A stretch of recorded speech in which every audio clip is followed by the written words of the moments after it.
Industri digital di Indonesia memiliki potensi besar untuk menjadi modal mengembangkan perekonomian. Namun, keterjangkauan dan kecepatan internet masih menjadi persoalan. Hitungan Bappenas, nilai ekonomi digital Indonesia ditargetkan mencapai angka 22.513 triliun rupiah di tahun 2045. Di tahun 2021 lalu, capaiannya baru 6%. Atau sekitar 1.490 triliun rupiah.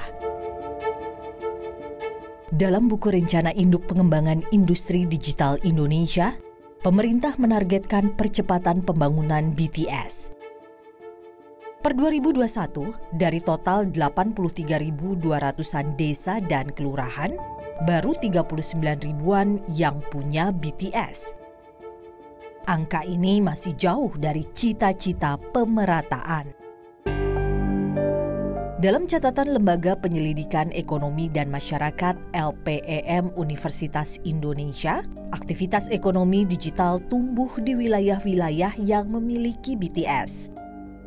Nah, memang hasil studi kami memperlihatkan bahwa memang ada dampak yang signifikan gitu ya. Jadi ada impact gitu ya secara ekonomi. Ada perbedaan antara daerah-daerah di mana ada BTS dengan tidak ada BTS dan tidak ada internet gitu. Nah, perbedaan laju pertumbuhannya itu sekitar 2,9%. Penyediaan jaringan melalui BTS harus dibarengi infrastruktur lain untuk mengembangkan ekonomi digital. Apa sih yang harus dilakukan negara untuk bisa membangun ekonomi digital di Indonesia? Sebenarnya membangun ekonomi digital itu nggak bisa dilakukan sendiri gitu ya. Tidak hanya membangun infrastruktur, terus selesai digital skills, digital literacy. Jadi itu dari mulai dia bisa nggak menggunakan, mau tidak menggunakan, apakah dia mempercayai gitu ya sehingga dia mau menggunakan. Itu adalah hal-hal gitu ya selain digital infrastructure yang penting.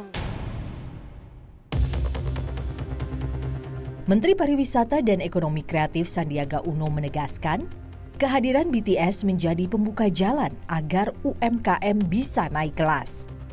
Dalam catatannya, baru 16% desa di wilayah 3T yang terhubung dengan internet. Ya, BTS ini is a good start. BTS ini ya merupakan pembuka jalan. Selain daripada BTS sendiri adalah pengembangan SDM, kualitas SDM kita. Kualitas SDM kita ini bisa kita tingkatkan melalui upskilling, reskilling, dan new skilling. Misalnya petani milenial.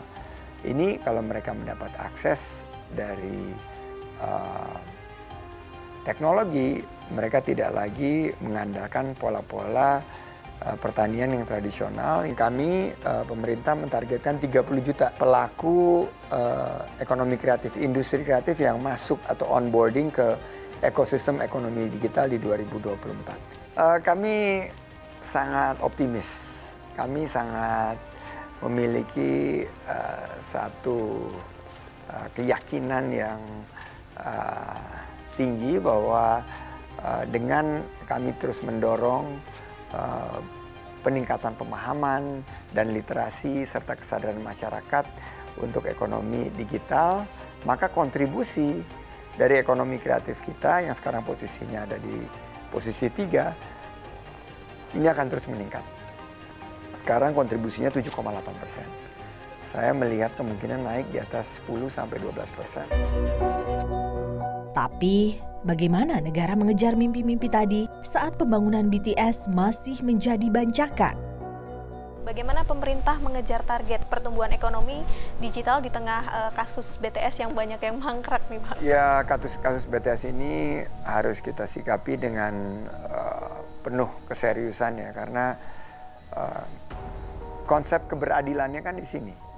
Sebetulnya kalau kita di perkotaan kan kita nggak kesulitan mendapatkan jaringan telekomunikasi dan akses internet. Sementara mereka yang paling memerlukan justru malah nggak dapat. Jadi ini perlu kita tuntaskan segera, jangan ditunda lagi.